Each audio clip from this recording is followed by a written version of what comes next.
Hi everyone, welcome back to my channel. So this is part 3 of the Neural Network Ensemble deep dive video series. This will be potentially the last part. Depending on what questions come through in the comments, I might add a follow-up video, but we'll see. So as a quick recap, part 1 we went through some academic papers that discussed a few key ideas in neural network ensembling. And then in part 2, we set up kind of this project structure, set up an ensembling model so that we can do some analysis on the results. And then now in this part, we're going to investigate some of those results. So I didn't record the process of creating the analysis because it was kind of exploratory and you would have seen a lot of umming and ahhing. But I will go through the results, and the code is available on the GitHub. So that'll be linked in the description, and anyone can pull it and continue the analysis if they'd like, or really do whatever you want with it. So let's just switch over to the code so I can give a quick explanation of what I did and then what the results are. So essentially, the majority of what I've changed since the last video is in this analysis.py file under the components analysis folder. I did make some changes to the modeling code, but it was pretty minor. It was more to do with saving and doing some memory optimizations in saving. So instead of saving everything at the end of training all 1,000 models in the ensemble, I saved them iteratively and deleted the models just to make sure that we can, because like if you train 1,000 models and wait till the end until saving, that means you have to keep them all in memory, and that's obviously not feasible depending on how much memory you have. So anyways, we save them as they're created, and then we load them as we want to make predictions with them, just for the purposes of this analysis. I'll just take you through the two main components that are in the analysis. So there's an analysis controller, and it calls these two functions, visualize mode connectivity and visualize the functional differences. So if you remember, or if you saw the last video and the first video, we talked about potential mode connectivity between different optima. So I was trying to, in this analysis, see if we can get a different visualization than what was given in those academic papers for that mode connectivity. And then also visualizing the functional differences between the different models in the ensemble to see if we can learn anything about why ensembling works. So I won't go into the exact code details, but again, you can look through it, and depending on requests, like if there's enough requests, maybe I'll go through it. But I think you should be able to figure it out just based on the comments that I've added here. So let's look at the results. So first of all, talking about the functional differences between the different models in the ensemble. So in doing the analysis between the functional differences, instead of doing the analysis across all 1,000 models in the ensemble, I just took out 2 different models because it would get kind of messy to deal with more than that. But you can kind of get the idea from 2 different models within the ensemble. So the first 2 graphs here that I want to show is so when the 2 models in your ensemble are in agreement about some samples. So in this case, we're doing image classification with MNIST. So if the 2 models agree, that's good, right? Because basically, well, ideally you would want agreement in your models.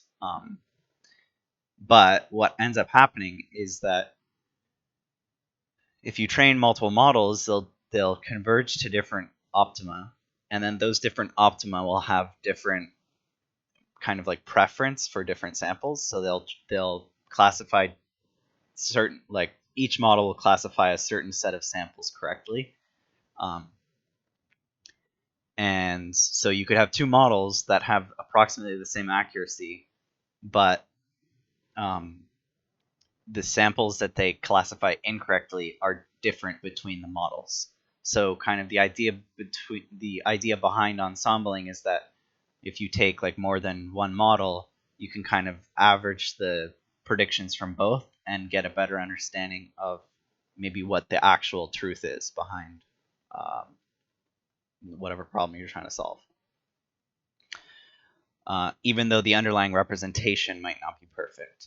So in this case, these first two graphs, the first one's titled Predictions in Agreement Max Probability, and the other one is titled Predictions in Disagreement Max Probability. So if you remember what the setup of the model is, we're classifying digits between images of digits between 0 and 9. So there's 10 different classes. And we're using a vector to represent a vector on the last layer to represent which class assignment we should give for the given model. So we have basically a vector with 10 items in it, and depending on which index in that vector has the highest value, that's basically which class we're classifying the image as. So for example, the first index in the vector might represent the 0th digit, and then the second might represent the first, the 1 digit. So anyways, if we're looking at the graphs here, what we're seeing is that when predictions between two models in the ensemble are in agreement, in other words, they're predicting the same class. So it could be 0, 0, 1, 1, 2, 2, 3, 3. And of course, this if we were doing the analysis with all 1,000 models, that would mean all 1,000 models were in agreement. So what we notice here is that, so I should have actually added maybe a label to the x-axis, but I can explain it now. So this is basically the last layer is going to output values between 0 and 1, 1 being the maximum possible value. That's saying, the model's saying, I'm 100% confident that this is a 0, or this is a 1, or 2, or whatever. And then, so I've created a distribution of the maximum probability, i.e. what is the number for when the model is making a prediction. Because we have 10 numbers in our final vector that gives us our prediction for what class we want to identify the image as, whichever the maximum probability in that vector is, whichever index it's associated with, is the class that we're predicting. So whenever the predictions are in agreement between the two models, you'll see that the distribution here is very tightly packed around 1. So for a given sample, if the models are in agreement, the probabilities from both models tend to be high. So in other words, both models are confident when the predictions are in agreement, which is a nice attribute to have, because what that means is the ensembling effect actually works. So if we come and look at the second graph here, predictions in disagreement max probability, this is saying, given that vector, that output vector that gives us our class labels, what is the max probability when we see that the first model in the ensemble and the second model in the ensemble are not in agreement.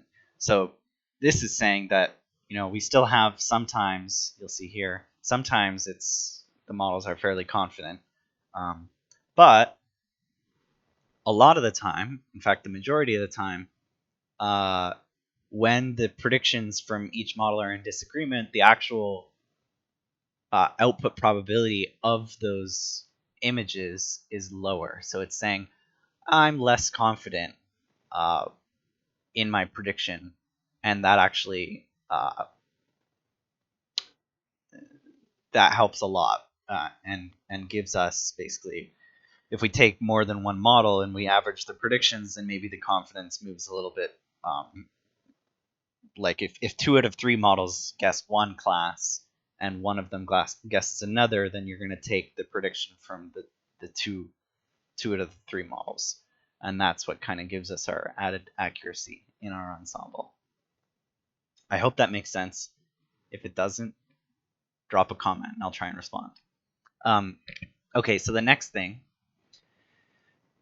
UMAP. So UMAP, I don't know if people know what UMAP is, but I'll give a quick explanation. It's essentially a dimensionality reduction. So there's a bunch of different techniques for dimensionality reduction. So you get a vector and you're trying to compress the representation such that the most information is maintained by some measure. So examples of dimensionality reduction are PCA, T-SNE, TSNE, and UMAP. So UMAP is kind of a newer invention, and it stands for Uniform Manifold Approximation. And essentially, it's a smarter way to do dimensionality reduction, and I won't go into the exact details, but it constructs a graph and then in the high dimensions and then the graph in the low dimensions and tries to kind of keep the properties of that graph similar through an optimization process. So what you're looking at here with this graph is, well, I've labeled it UMAP projection, the ensemble prediction vectors. So like I said, when we get our output of our model, it's a vector of length 10. So there's 10 dimensions in that vector. And it represents which, like the highest, like I said, the highest value in that vector. The index of that highest value is the prediction, essentially. So when we do a UMAP of this vector, assuming that the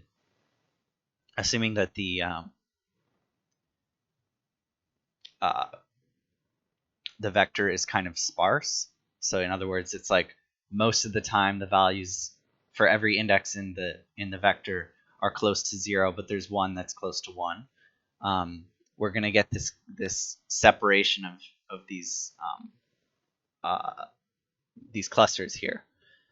So what you're seeing is each of these different clusters is basically a different class label. So you'll see there's 10 of them, 1, 2, 3, 4, 5, 6, 7, 8, 9, 10, and then there's a little bit of noise around them. And what I'm trying to show here will be apparent in the next graph, which is just some addition. I made some additions to this graph. So again, each of these clusters is representing a different class, and all of the points in this graph are either points from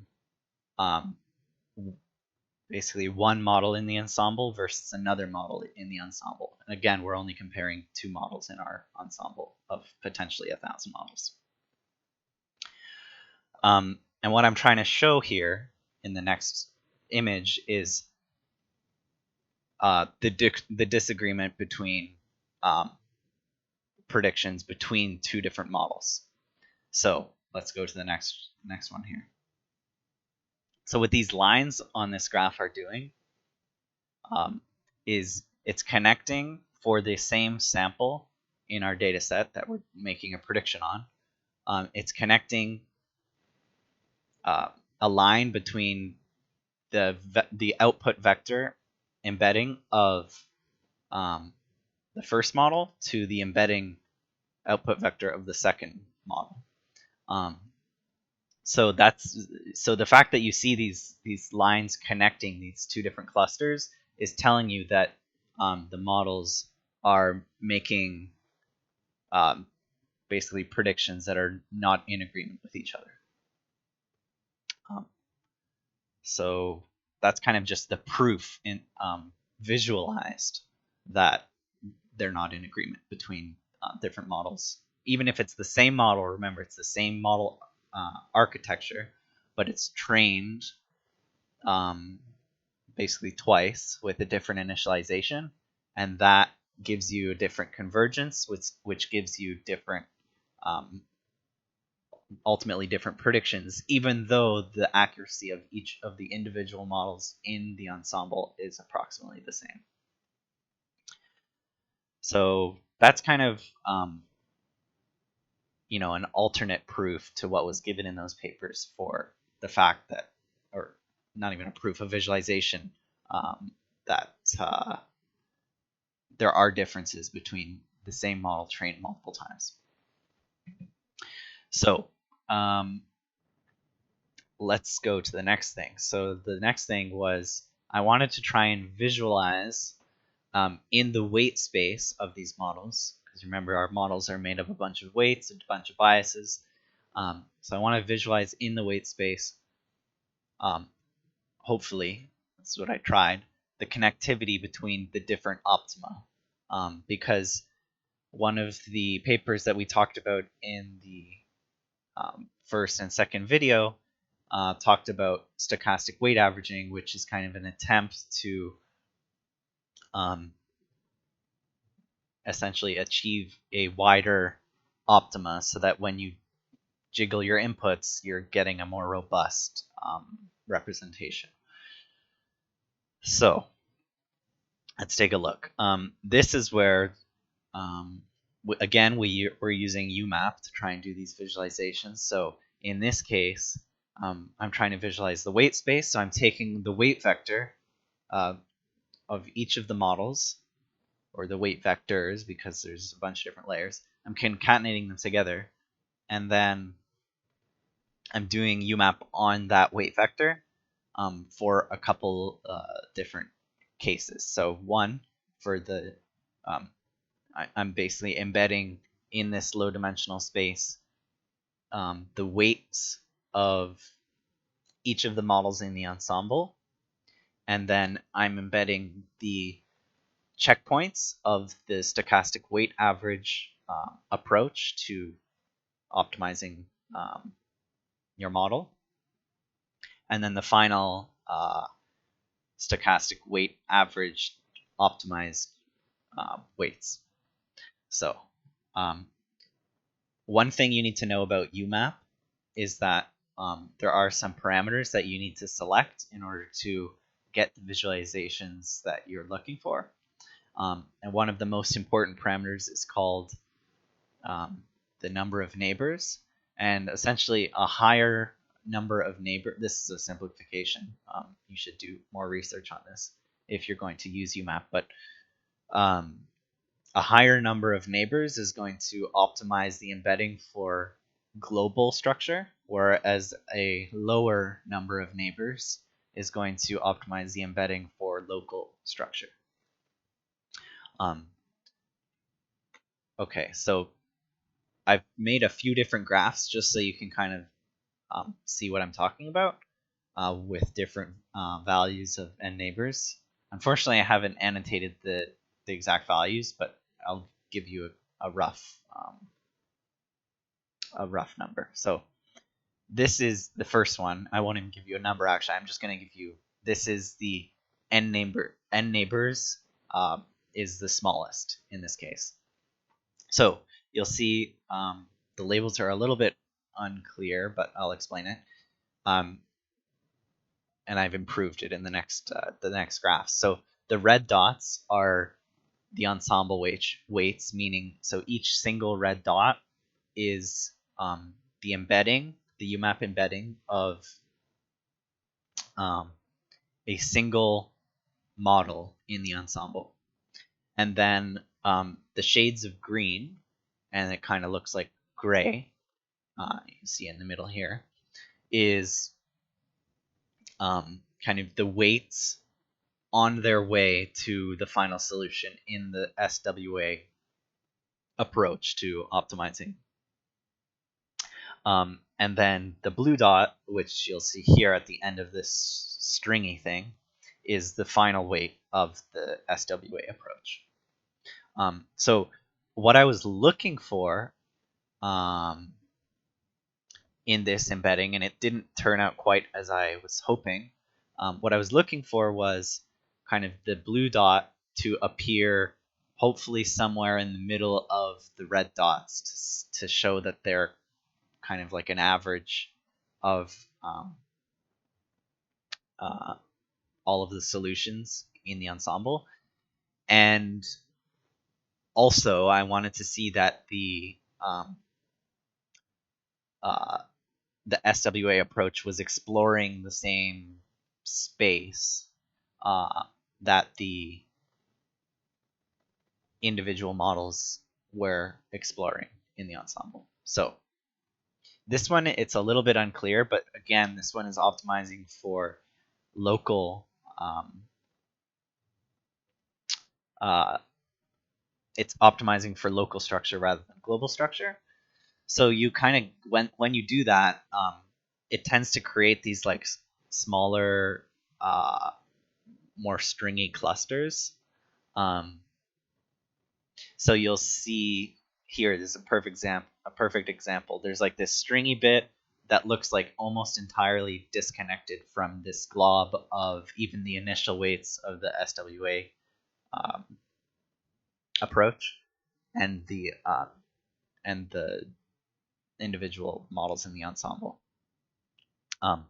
So it's really trying to like pull them apart into like a fine-grained structure, and it kind of makes sense because as you continue to average your weights over the different iterations in the SWA approach, the variation towards the end of the averaging is going to reduce over time. So you're going to get like a cluster of weights that are more similar to each other, which is why it kind of breaks apart into these two distinct looking segments. Here's the next one. This is the basically a higher number of neighbors. I believe this one here is 2/3. So the number of neighbors value is 2/3 the number of samples in the embedding. So in this case, you'll see that it seems more connected, first of all. So we're optimizing for global structure. But then you kind of get this nice looking departure from, you'll see some like, maybe it's a little bit hard to see, but there's like a bunch of these really grayish green values or points. And again, that's I don't know if I explained this before, but that's like the grayer values are the start of the stochastic weight averaging weights, and then as they get darker and darker green, that's just showing the progression. So it's kind of the weights start inside of this glob somewhere, and then as they're refined over time in the averaging process, they kind of become more distinct, and then the final value, this final SWA model weight, is right there. So it seems, and again, this isn't a perfect approach. I think there are some problems with doing the visualization this way, but at least we're seeing that the SWA model is not converging onto like the exact spot where one of the individual models in the ensemble is. So it's at least with this set of number of neighbors, it's looking distinct from each of the models in the ensemble. So it seems kind of statistically different in some sense. So anyways, this was kind of like the coolest looking graph. So I like it. And then here's the last one. This is kind of the highest number of neighbors. I think it might even be the number of neighbors is equal to the number of samples in the embedding. And you'll see even here that there seems to be some kind of structure, even in a global sense. So in the middle, you've got kind of predominantly the beginning of the SWA weights, and then kind of there's this ring here of mostly the weights in the individual models in the ensemble, and then on the edge you get these like more dark green SWA weights. So it's even at this global scale, it's showing that there's some kind of a difference between the SWA and the ensemble weight, which is what we want, because what's the point if it's just giving the same thing? And in the SWA paper, there was the other paper which was fast geometric ensembling. In those two papers, they go into more details about kind of trying to quantify the the entire reason for the approaches, the fast geometric ensembling and the SWA, is trying to get this flatter optima so that it's more stable at test time. And you can look into those papers, but essentially the point that the SWA paper makes is that it's an approximation of the fast geometric ensembling approach, and you can read those papers for details on that, or you can drop a comment and try and get me to explain them. So anyways, the main takeaway now at this point is, if you want more details, either ask me to explain those two papers further in more detail, or read them yourself. And I hope that I've at least given you some new tools. The UMAP projection is pretty useful for trying to figure out what's going on with your model, and especially these first two graphs here showing that, at least in the MNIST case, when your models are not confident, when a model prediction is not confident, it will probably be in disagreement with another model in your ensemble, and therefore you can hope that if you use some sort of ensembling approach, whether that be fast geometric ensembling or stochastic weight averaging, or just traditional ensembling like I've done here, you can get some benefit from that. And now hopefully you understand a little bit better why ensembling works. I think that's it. Thank you for watching this video. Subscribe if you'd like to see more, and let me know if you have any questions in the comments down below. Thanks so much.